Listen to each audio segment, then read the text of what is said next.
बेहतरीन औरत की निशानी तीन चीजें हैं। अल्लती तसुर्रुहु इज़ा नज़र व तुतीउहु इज़ा अमर वला तुखालिफुहु यकरा।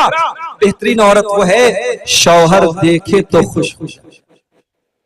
ये जलसे में बन सवर के जा रही हैं, ये शादियों में मेकअप करके जा रही हैं, ये फंक्शंस में ये घूमने फिरने के लिए सज संवर के जा रही हैं, और शौहर के लिए कभी अपने आप को सजाया नहीं, कभी अपने आप को संवारा नहीं। अगर ऐसी औरतें ये शिकायत करती हैं कि मेरा शौहर मेरी तरफ ध्यान नहीं देता, मेरा शौहर मुझसे मोहब्बत नहीं करता, मेरे शौहर को मेरी परवाह नहीं है, तो ऐसी औरतों की शिकायत फजूल है। अल्लाह के नबी कह रहे हैं कि शादीशुदा औरत अपने शौहर के लिए मेकअप करे, अपने शौहर के लिए सजे और संवरे।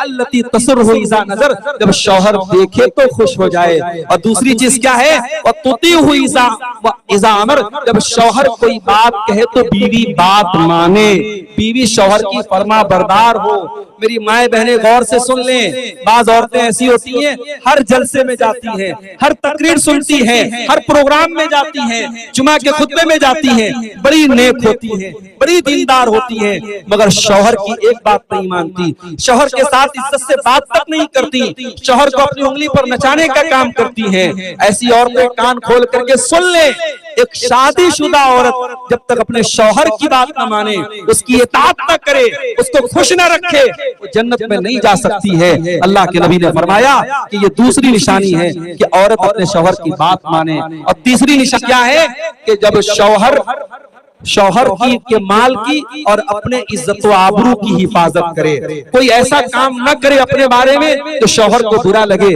और शौहर के माल को बेतहाशा खर्च न करे। तो मेरे भाइयों, निकाह के मौके पर आप दीनदारी को तरजीह दीजिए। और बाज लोग क्या करते हैं साहब, बेटी की शादी ऐसे परिवार में करते हैं, लड़का शराबी, लड़का बदकार है, लड़का कब्र परस्त है, और ये अपनी बेटी की शादी उस लड़के से करता है। और पूछो क्यों करता है, तो कहते साहब लड़के का खानदान बड़ा अच्छा था, लड़के का घर बहुत अच्छा था, लड़का सरकारी नौकरी में था, लड़का बहुत पैसे वाला था। ये सारी चीजें देख करके आपने अपनी बेटी की शादी किसी शराबी से, किसी जानी से और किसी मुशरिक से कर दी। मेरे भाइयों, एक बकरी का बच्चा भी हम पालते हैं और कभी उसे बेच देते हैं तो सोचते हैं कि इसको हमने बड़ी मोहब्बत, ऐसे इंसान को बेचे, उस बकरी के बच्चे को के ऊपर जुल्म न करे।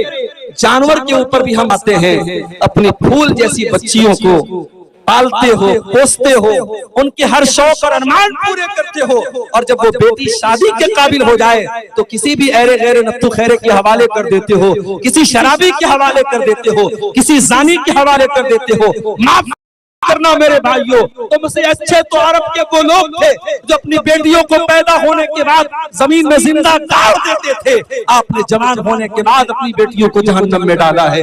नहीं भाइयों, जब बेटियों का रिश्ता देखने जाओ तो शराबी और जानी से अपनी बेटियों का रिश्ता न करो। बाज़ लोग कहते साहब हमारी बेटी जाके माहौल सही कर देगी, हमारी बेटी सुधार देगी, हमारी बेटी शराबी को सही कर देगी, जानी को सही कर देगी। माफ करना मेरे भाइयों, आपकी बेटी कोई सर्फ एक्सेल नहीं है, कोई एरियल पाउडर नहीं है, वो लोगों की गंदगी को जाके साफ करेगी, वो शराबी को जाके सही कर देगी। मैंने रोते हुए देखा है बेटियों को, माँ बाप की गलती की सजा बेटियों को और भुगतते हुए मैंने देखा है। जब आप अपनी बेटी के लिए दामाद देखने जाएं तो दीनदारी को देखा करें मेरे भाइयों, दीनदार और नेक लड़के को अपना दामाद बनाएं। अल्लाह के प्यारे नबी फरमाते हैं, इज़ा खतबा इलैकुम मिम्मन तरदौन दीनहु व खुल्क़हु फज़व्विजूहु, जब तुम्हारी बेटी के लिए ऐसा रिश्ता आ जाए, लड़का दीनदार है, लड़का बाअखलाक है, लड़का अच्छा है, फज़व्विजूहु, तो तुम अपनी बेटी की शादी उससे कर दो।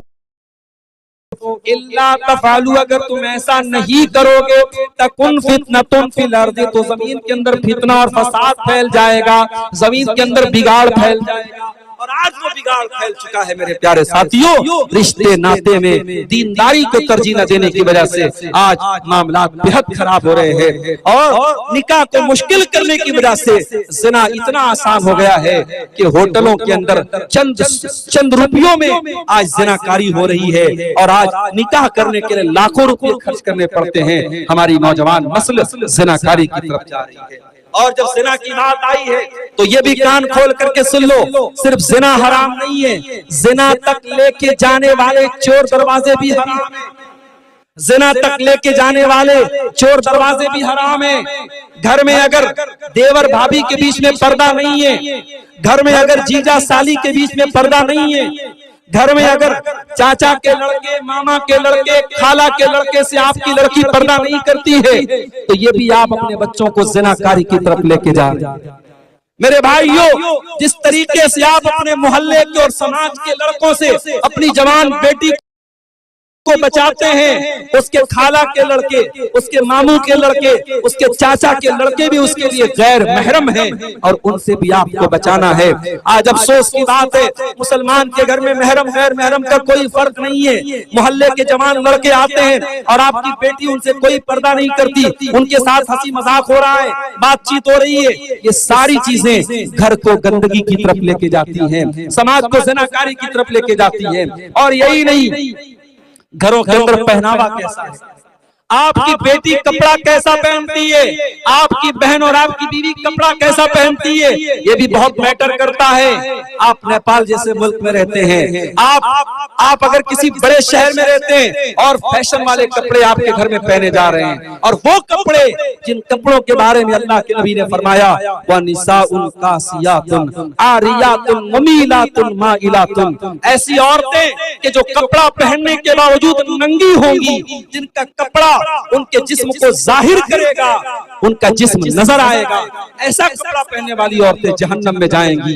माफ करना मेरे भाइयों, अगर ऐसा कपड़ा आपके घर में पहना जाता है, वो कपड़ा पहनने वाली लड़की बाद में गुनहगार होगी, उससे सवाल बाद में किया जाएगा। पहले बाप से सवाल होगा, उसने बेटी को ऐसा कपड़ा ला के कैसे दिया, पहले भाई से सवाल होगा, उसने बहन को ऐसा कपड़ा ला के कैसे दिया, पहले शौहर से सवाल होगा, उसने बीवी को ऐसा कपड़ा ला के दिया। मेरे भाइयों, अगर आज हमारी औरतों के अंदर बेहयाई आ रही है तो ये एक तरफा मामला नहीं है, हमारे मर्द हजरात भी बेगैरत हो रहे हैं। जब मर्द बेगैरत होता है तब औरत बेहया होती है। इसलिए अगर औरतों को हयादार बनाना है, औरतों के अंदर शर्म और हया को पैदा करना है तो मर्दों को बागैरत बनना पड़ेगा, मर्दों को गैरत वाला बनना पड़ेगा। जिस समाज के मर्द बेगैरत हो जाएं, जिस समाज के मर्द तय्यूस हो जाएं, जिनके घरों में बेहयाई का काम हो और मर्दों को कोई फर्क न पड़े, तो उस समाज में मेरे भाइयों गंदगी आम होती चली जाएगी। अल्लाह के प्यारे नबी फरमाते हैं कि 3 लोग ऐसे होंगे जिनकी तरफ अल्लाह ताला कयामत के दिन न तो देखेगा, न बातचीत करेगा, न पाक और साफ करेगा। उन 3 लोगों में कोई इंसान भी होगा, अत्तय्यूस अल्लज़ी युकिरु फी अहलिहिल खुबुस, वो बेगैरत इंसान, वो तय्यूस इंसान, वो बेशरम इंसान जिसके घर में गलत काम हो रहा हो और उसको कोई फर्क न पड़ता हो, उस बेगैरत से भी अल्लाह ताला कयामत के दिन नाराज हो जाएगा। तो मेरे भाइयों, ज़िनाकारी और बदकारी से अगर अपने घरों को बचाना है तो हमें और आपको अपने अंदर गैरत पैदा करनी होगी और घर की औरतों को शर्म हया से आरास्ता करना पड़ेगा। और 2 चीजें और बयान करके बात खत्म करता हूँ, 10 मिनट का टाइम मेरे पास बचा है। एक और चीज हमें समाज के अंदर देखने को मिलती है, हमारे समाज में इस वक्त हम नेपाल में बैठे हुए हैं। कल मैं मौलाना जलालुद्दीन कासमी साहब के साथ मेरा प्रोग्राम नेपाल के लुम्बिनी में था। कासमी साहब कहने लगे, मौलाना जब सोनौली बॉर्डर हमने क्रॉस की है, दाहिनी तरफ भी शराब की दुकान है, बाएं तरफ भी बॉर्डर के अंदर दाखिल होते ही शराब की दुकानें शुरू हो जाती हैं। शराब किस कदर आम है, और ये शराब पीने वाला सिर्फ काफिर नहीं है, सिर्फ मुशरिक नहीं है, ये शराब पीने वाला मुसलमान भी है और बड़ी तादाद में मुसलमान नौजवान शराब पी रहा है। मेरे भाइयों, ये शराब की लानत, ये नशे की लानत आपके घर को बर्बाद कर रही है, आपकी रोजी रोटी को बर्बाद कर रही है। जब शराब पी करके नौजवान घर में आएगा,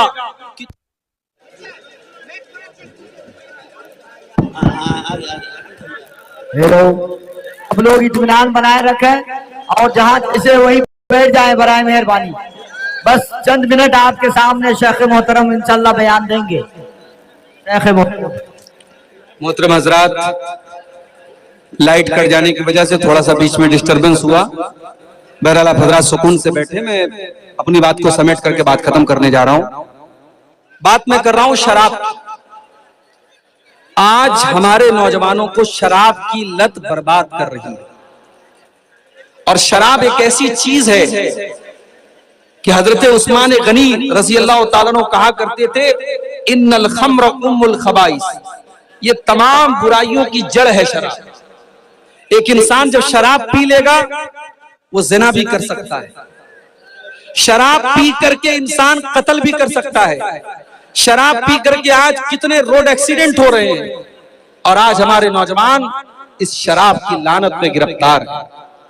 मेरे भाइयों, एक मुसलमान के लिए बस इतना काफी है कि उसके रब ने कुरान में जब शराब को हराम किया तो सिर्फ इतना नहीं कहा कि शराब मत पियो, बल्कि अल्लाह ने क्या फरमाया, या अय्युहल्लज़ीना आमनू इन्नमल खम्रु वल मैसिरु वल अंसाबु वल अज़लामु रिज्सुम मिन अमलिश शैतान।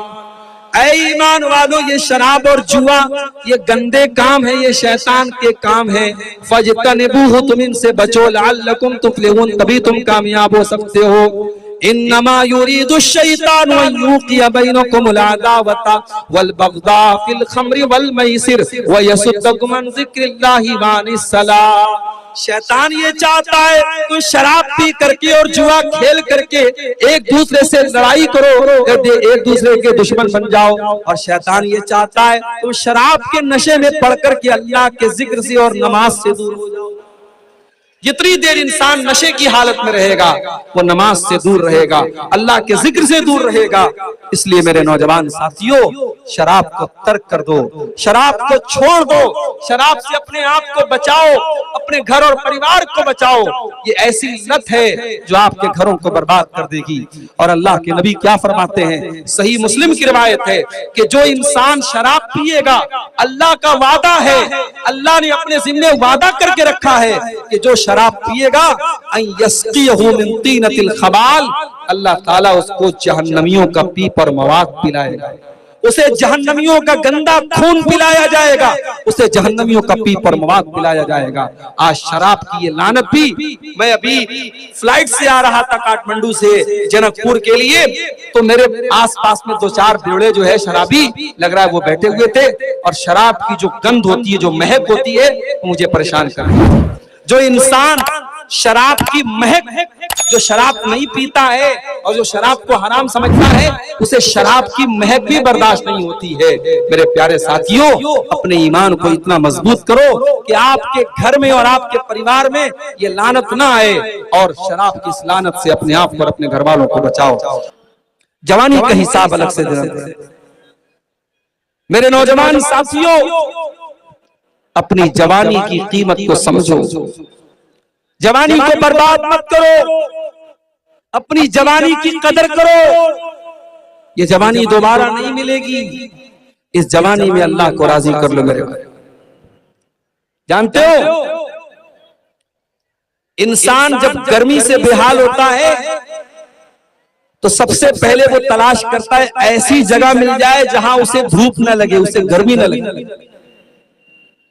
भाई आप किसी खुले मैदान में जा रहे हैं और बहुत तेज धूप निकली है, तो आपको क्या चाहिए? आपको साया चाहिए, आपको ठंडी ठंडी हवा चाहिए। और आज ये सूरज 9 करोड़ 30 लाख मील दूर, सूरज 9 करोड़ 30 लाख मील दूर है, और उस पर से गर्मी का ये आलम है कि काठमांडू जैसे शहर में, जो ठंडा शहर माना जाता है, वहां पर भी लोग दिन में जब चलते हैं तो धूप ज्यादा होती है, लोग हाथ में छाता लेके चलते हैं, गाड़ी में चलते हैं, एसी में चलते हैं। गर्मी हमसे बर्दाश्त नहीं होती मेरे भाई। कयामत के दिन सूरज 9 करोड़ 30 लाख मील की दूरी पर न होगा, बल्कि 1 मील की दूरी पर होगा। पसीने से लोग इस कदर बेहाल होंगे, कोई अपने टखने तक, कोई घुटने तक, कोई कमर तक, कोई पूरा का पूरा पसीने में डूबा हुआ होगा। कयामत के दिन की उस गर्मी के आलम में अल्लाह के प्यारे नबी फरमाते हैं सबातुन युज़िल्लुहुमुल्लाहु फी ज़िल्लिही यौमा ला ज़िल्ला इल्ला ज़िल्लुहु। कयामत के दिन 7 लोग ऐसे होंगे जिनको अल्लाह ताला अपने अर्श का साया अता फरमाएगा। जिस दिन अल्लाह के साए के अलावा कोई साया न होगा, उस दिन अल्लाह ताला अपने उन 7 बंदों को अपना साया अता फरमाएगा। उन 7 बंदों में एक वो इंसान भी होगा, फरमाया वो नौजवान जिसकी जवानी अल्लाह की इबादत में गुजरी हो, जिसने जवानी में इबादत करके अल्लाह को राजी किया हो। यह इबादत कौन कर रहा है? यहां तो हमारे नौजवानों की रातें हराम चीजों में गुजर। कितने नौजवान हैं रात में बैठ करके मोबाइल पर गंदी चीजें देखना, गैर महरम लड़कियों से चैटिंग करना, मोबाइल का नाजायज इस्तेमाल करना उनका शेवा बन चुका है, उनकी जिंदगी का हिस्सा बन चुका है। शराब और शबाब उनकी जिंदगी का हिस्सा बन चुका है। मेरे भाइयों याद रखो, ये वो गुनाह जो आप रातों में कमरे बंद करके अपने बेडरूम में बैठ करके करते हैं, इन गुनाहों से मेरे भाइयों हमें और आपको डरना चाहिए। इंसान अगर पब्लिक के सामने, लोगों के सामने बड़ा नेक है, बड़ा मुत्तकी है, बड़ा परहेजगार है, लेकिन अकेले में और तन्हाई में अगर वो गुनाह के काम करता है तो ये बहुत खतरनाक बात है। और ऐसे इंसान की नेकियां कयामत के दिन उसके मुंह पर मार दी जाए। और अहले हदीस का स्टेज है, बगैर दलील के यहाँ कोई बात नहीं कही जाती। आइए मैं दलील आपको सुना देता हूँ। इब्ने माजा की सही रिवायत है, अल्लाह के प्यारे नबी सल्लल्लाहु अलैहि वसल्लम हजरत सौबान रज़ी अल्लाह ताला अन्हु से फरमाते हैं, ऐ सौबान लआलमन्ना अक़वामम मिन उम्मती यातूना यौमल क़ियामा। ऐ सौबान, कयामत के दिन कुछ ऐसे भी लोग मेरी उम्मत के आएंगे जो पहाड़ों के बराबर नेकी लेकर के आएंगे, पहाड़ों के बराबर वो नेकी लेकर के आएंगे। फयजअलु अल्लाहु अज़्ज़ा व जल्ला हबाअम मंसूरा, अल्लाह ताला उनकी नेकियों को बर्बाद कर देगा, उनकी नेकियों को उड़ा देगा, उनकी नेकियों को गर्दो गुबार में तब्दील कर देगा। हजरत सौबान डर गए, कहा अल्लाह के नबी सिफ़हुम लना वजल्लिहिम लना, ऐ अल्लाह के नबी जरा और क्लियर करके बता दीजिए, अन ला नकून मिनहुम, ताकि हम उनमें से न हो जाएं, ताकि हम उनमें से न हो जाएं। हजरत सौबान ने ये नहीं कहा कि अल्लाह के नबी वो कौन लोग होंगे, कहा कि अल्लाह के नबी उनकी क्वालिटी बता दीजिए, उनकी सिफत बता दीजिए, ताकि हम उनमें से न हो जाए। आज हमें दूसरों के छोटे छोटे ऐब नजर आ जाते हैं, अपने बड़े बड़े ऐब पर हम पर्दा डालते हैं। सोशल मीडिया का दौर है, फेसबुक पर बैठ करके कमेंट बाजी करना, दूसरों के कामों पर कीचड़ उछालना, दूसरों के कामों में कीड़े निकालना, दूसरों के सही कामों पर तनकीद करना, यह आज हमारी फितरत बन चुकी है। हम दूसरों के लिए जज बन जाते हैं और अपने लिए वकील बन जाते हैं। माफ करना मेरे भाइयों, ये नबी के सहाबा का तरीका नहीं था। नबी के सहाबा पहले अपने गिरबानों में झांकते थे, पहले अपनी फिक्र करते थे। हजरत सौबान ने कहा, ऐ अल्लाह के नबी पहले बताइए वो कौन लोग होंगे ताकि हम उनकी तरह न हो। आपने फरमाया, ऐ सौबान वो तुम्हारे ही भाई होंगे, तुम्हारे जैसे नमाज पढ़ने वाले होंगे, रोजा रखने वाले होंगे, रात में इबादत करने वाले होंगे। बस एक बात की कमी होगी, वलाकिन्नहुम इज़ा खलौ बिमहारिमिल्लाहि इंतहकुहा। पब्लिक के सामने तो बड़े नेक होंगे, हर जलसे में जाएंगे, हर तकरीर सुनेंगे, उलमा से के साथ सेल्फी भी लेंगे, उलमा से मोहब्बत भी करेंगे, बजाय तो बड़े नेक होंगे, बड़े दीनदार होंगे, मगर उनके मोबाइल की ब्राउजर की हिस्ट्री बताएगी, उनके व्हाट्सएप की चैटिंग बताएगी, वो रातों में बैठ करके गंदे काम कर रहे होंगे। वलाकिन्नहुम इज़ा खलौ बिमहारिमिल्लाहि इंतहकुहा, जब वो अकेले में होंगे, जब वो तन्हाई में होंगे तो वो नाजायज काम करेंगे, वो गलत काम करेंगे, वो अल्लाह को नाराज करने वाले काम करेंगे। अपनी तन्हाई को गुनाहों से बचा लो मेरे भाई। दुनिया में हम देखते हैं बड़े बड़े शॉपिंग मॉलों में, रेलवे स्टेशन पर, एयरपोर्ट पर, हर जगह आजकल कैमरा लगा हुआ है। ये कैमरा क्यों लगा रहता है? इस कैमरे का नाम है सिक्योरिटी कैमरा। ये कैमरा जहां लगा है तो चोर भी चोरी करने से डरता है। किसी लड़की को छेड़ने वाला 1000 बार सोचता है कि नहीं यार कैमरा लगा हुआ है, रिकॉर्ड हो जाएगा। दुनिया में इंसान का बनाया हुआ कैमरा आज इंसान को गलत काम करने से रोक रहा है। इंसान डरता है कि नहीं भाई रिकॉर्ड हो रहा है। मैं कहता हूं ये इंसान का बनाया हुआ कैमरा है, ये तो खराब भी हो सकता है, ये तो बेकार भी हो सकता है। इस कैमरे में जो चीजें रिकॉर्ड हो रही हैं, हो सकता है 1 महीने के बाद वो डिलीट हो जाएं, मगर एक कैमरा ऐसा भी है जो हर चीज को रिकॉर्ड कर रहा है और 24/7 रिकॉर्ड कर रहा है, हर वक्त को रिकॉर्ड कर रहा है। और वो कैमरा कभी खराब होने वाला नहीं, वो कैमरा कभी बर्बाद होने वाला नहीं। और वो कैमरा कौन सा कैमरा है? फरमाया व इन्ना अलैकुम लहाफिज़ीन किरामन कातिबीन यालमून मा तफअलून। मेरे बंदो, हमने तुम्हारे अमाल को रिकॉर्ड करने के लिए किरामन कातिबीन को तुम्हारे ऊपर मुकर्रर कर दिया है, जो तुम्हारे एक एक अमल को रिकॉर्ड कर रहे हैं, एक एक अमल को लिख रहे हैं। हम जब रास्ता चल एक्स्ट्रा नींद भगावे के खातिर एक्स्ट्रा ताजगी कोलगेट मैक्स फ्रेश अब 30% एक्स्ट्रा चलते हैं ना। अब ये औरतें भी जलसे में माशाल्लाह आई हुई हैं, लेकिन अफसोस के साथ और माजरत के साथ कहना पड़ता है,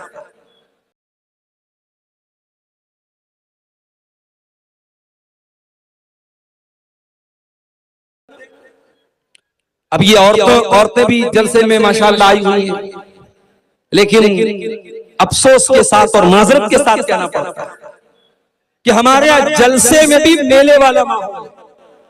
इधर जलसा हो रहा है, उधर दुकानें लगी हैं, चूड़ी बिक रही है, खिलौने बिक रहे हैं, औरतें और नौजवान लड़कियां वहां पे खड़ी हैं, फिर वहां पे लड़के भी खड़े हैं और साफ तमाशा बना के बैठे। हमारे मुंतज़मीन से भी मैं बड़े अदब के साथ कहना चाहता हूं, मैं बिहार के जलसों में भी जाता हूं, बाज जगहों पर लोगों ने सख्ती की, जलसे के पहले ऐलान कर दिया कोई मेला वेला नहीं लगेगा, कोई दुकान नहीं लगेगी। 2-4 जगहों पर ऐसा किया गया, उसका असर भी हुआ है। आपके नेपाल में मैं देखता हूं जहां भी जलसा होता है वहां मेले वगैरह जरूर लगते, इस पर आपको थोड़ा रोक लगाने की। अब औरतें जा रही हैं रास्ते में, अब आप गुजर रहे हैं वहां से, अब आप बज़ाहिर आपकी नजर सामने है, मगर कंखियों से आप कहीं और देख रहे हैं। आपकी कंखी निगाहें कहीं और हैं, आपकी नजर उन औरतों पर पड़ रही है, लेकिन बज़ाहिर ऐसा लग रहा है कि आप सामने देख रहे हैं। इसको कहते हैं निगाहों की चोरी। अल्लाह कुरान में कहता है यालमु खाइनतल आयुनि व मा तुख्फिस सुदूर। अल्लाह का कैमरा इतना शानदार है, अल्लाह का कैमरा तो ये भी देख रहा है कि तुम्हारी नजर कहां पड़ रही है, तुम आंखों की चोरी करते हो तो अल्लाह उसको भी जानता है। वमा तुख्फिस सुदूर, तुम्हारे सीने में क्या चल रहा है अल्लाह को वो भी पता है, तुम्हारे दिल में क्या चल रहा है, तुम्हारे दिमाग में क्या चल रहा है अल्लाह को वो भी मालूम है। अल्लाह का डर आज हमारे नौजवानों के अंदर से निकल रहा है। मेरे हमारे नौजवान आज बड़ी तादाद में शिर्क कर रहे हैं, गैरुल्लाह के आगे सर झुका रहे हैं। कितनी हमारी औरतें हैं, बच्चा बीमार हो गया, किसी ढोंगी बाबा के पास, किसी ओझा के पास, किसी शिरकिया मंत्र पढ़ने वाले के पास जाकर के अपने बच्चे को दम करवा रही है, बच्चे के गले में तावीज डलवा रही है। आज मुसलमान के घर में शिर्क हो रहा है, इससे बड़ा पाप कोई और नहीं हो सकता। मेरा दुनिया का सबसे बड़ा पाप शिर्क है, और आज हमारे मर्दों के अंदर भी और औरतों के अंदर भी शिर्क हो रहा है। और ये पेशन गोई अल्लाह के नबी ने बयान की थी कि मेरी उम्मत के अंदर ऐसे हालात भी आएंगे, मेरी उम्मत के अंदर शिर्क किया जाएगा। आपने फरमाया ला तक़ूमुस्साअतु हत्ता तलहक़ क़बाइलु मिन उम्मती बिल मुशरिकीना व हत्ता याबुदुल औतान। कयामत उस वक्त तक नहीं आएगी जब तक मेरी उम्मत के अंदर शिर्क न होने लगेगा, मेरी उम्मत के अंदर बुतों की पूजा न होने लगेगी। और मौलाना अल्ताफ हुसैन हाली ने 100-125 साल पहले बड़ा सही नक्शा खींचा था। 100 साल गुजर गए मगर ऐसा लगता है मौलाना हाली ने आज के हालात को सामने रख करके ये नक्शा खींचा था। बहुत सारे काम हमारे गैर मुस्लिम भाई करते हैं, उनके मंदिरों में होता है, उनके इबादत गाहों में होता है, हम कहते हैं साहब ये गलत हो रहा है, शिर्क हो रहा है, और वही काम मुसलमान मजारों पे जाके करता है और कब्रों पे जाके करता है, उसको सही कहता है। मौलाना हाली कहते हैं करे गैर कर बुत की पूजा तो काफिर, कवाकिब में माने करिश्मा तो काफिर, झुके आग पर बहरे सजदा तो काफिर, जो ठहराए बेटा खुदा का तो काफिर, मगर मोमिनों पर कुशादा है राहें, परस्तिश करे शौक से जिसकी चाहे, नबी तो जो चाहे खुदा कर दिखाए, इमामों का रुतबा नबी से बढ़ाए, मजारों पे जा जा के नजरें चढ़ाए, शहीदों से जा जा के मांगे दुआएं, न तौहीद में कुछ फर्क इससे आए, न इस्लाम बिगड़े न ईमान जाए। मुसलमान के घर में आज शिर्क हो रहा है। मेरे भाइयों सबसे पहले अपने घरों को शिर्क से पाक करें। मैं कहता हूं हमें अगर अपने परिवार से मोहब्बत है, अपने बीवी बच्चों से मोहब्बत है, क्या हम कभी गवारा करेंगे कि हम तो जन्नत में चले जाएं और हमारे बीवी बच्चे जहन्नम की आग में चले जाएं? अरे जहन्नम की आग छोड़ दो, अगर किसी के बच्चे की उंगली कट जाए, किसी की बीवी को जरा सी चोट लग जाए, शौहर बेचैन हो जाता है, बाप बेचैन हो जाता है, अपने बाल बच्चों को हम जरा सी तकलीफ में नहीं देख सकते। मेरे भाइयों हम जहन्नम की आग में अपने बच्चों को जलता हुआ कैसे देख सकते हैं? इसलिए अपने बच्चों के ईमान की फिक्र करो, उनके अकीदे की फिक्र करो, उनकी तौहीद की फिक्र करो, और देखो कहीं तुम्हारे बच्चे शिर्क तो नहीं कर रहे हैं, तुम्हारी बीवी कहीं शिर्क तो नहीं कर रही है। अगर कहीं हो रहा है उस पर पहले रोक लगाओ। मेरे प्यारे साथियों, शिर्क करने वाला अल्लाह की तौहीन करता है, अल्लाह की नाकदरी करता है। शिर्क करने वाला अल्लाह को छोड़ करके किसी और से जब मांगता है अल्लाह की तौहीन करता है। और इसीलिए अल्लाह सूरह हज के अंदर फरमाता है, एक बड़ी प्यारी मिसाल देते हुए अल्लाह फरमाता है या अय्युहन्नासु दुरिबा मसलुन फस्तमिऊ लहु। ऐ लोगों, अल्लाह ताला एक मिसाल दे रहा है, गौर से सुनो। इन्नल्लज़ीना तदऊन मिन दूनिल्लाहि लन यख्लुकू दुबाबा। तुम अल्लाह को छोड़ करके जिनको पुकारते हो वो एक मक्खी पैदा करने की ताकत भी नहीं रखते। व इन यसलुबहुमुद दुबाबु शैअन ला यस्तनक़िदूहु मिनहु। और मक्खी अगर उनकी कोई खाने पीने की चीज लेकर के चली जाए तो मक्खी से वो चीज छीन नहीं सकते हैं। ज़ऊफ़त तालिबु वल मतलूब। मांगने वाला भी कमजोर है और जिससे मांगा जा रहा है वो भी कमजोर है। कमजोर कमजोर से मांग रहा है, बंदा बंदे से मांग रहा है। मा क़दरुल्लाह हक़्क़ क़द्रिही। ओ लोगों, तुमने अल्लाह की कद्र न की जैसी करनी चाहिए थी। शिर्क करने वाला अल्लाह की नाकदरी करता है, अल्लाह की तौहीन करता है। इसलिए सबसे पहले मेरे भाइयों अपनी तौहीद की हिफाजत करो, अपने दीन। हमारे नौजवान एक बड़ी तादाद में, आज हमारे नौजवानों की एक बड़ी तादाद ऐसी है जिनकी जिंदगी का कोई मकसद नहीं। उनकी जिंदगी का सिर्फ 3 मकसद है, खाओ पियो एंजॉय।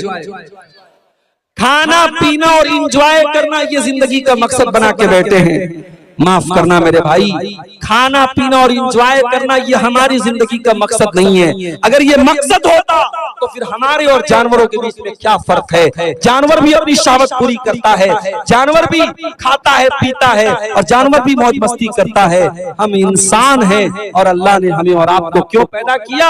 अल्लाह ने कुरान में फरमाया वमा खलक़तुल जिन्ना वल इंसा इल्ला लियअबुदून। मैंने जिन्नात और इंसान को अपनी इबादत के लिए पैदा पैदा किया है। कुल इन्ना सलाती व नुसुकी व महयाया व ममाती लिल्लाहि रब्बिल आलमीन। ऐ नबी आप बता दीजिए, मेरा जीना और मेरा मरना अल्लाह ताला के लिए है। मैं अल्लाह ताला के लिए जीता हूँ और अल्लाह ताला के लिए मरूंगा। मेरी नमाज अल्लाह ताला के लिए, मेरी कुर्बानी अल्लाह ताला के लिए। मेरे भाइयों, हमारी जिंदगी का मकसद अल्लाह को राजी करना है, और अगर ये मकसद हम पूरा नहीं कर रहे हैं तो माफ कीजिएगा, हमारी जिंदगी बेकार है। दुनिया की हर चीज अपने मकसद को जब पूरा नहीं करती है, हम उसे उठा के फेंक देते हैं, और जो चीज अपने मकसद को समझती है वही कामयाब होती है।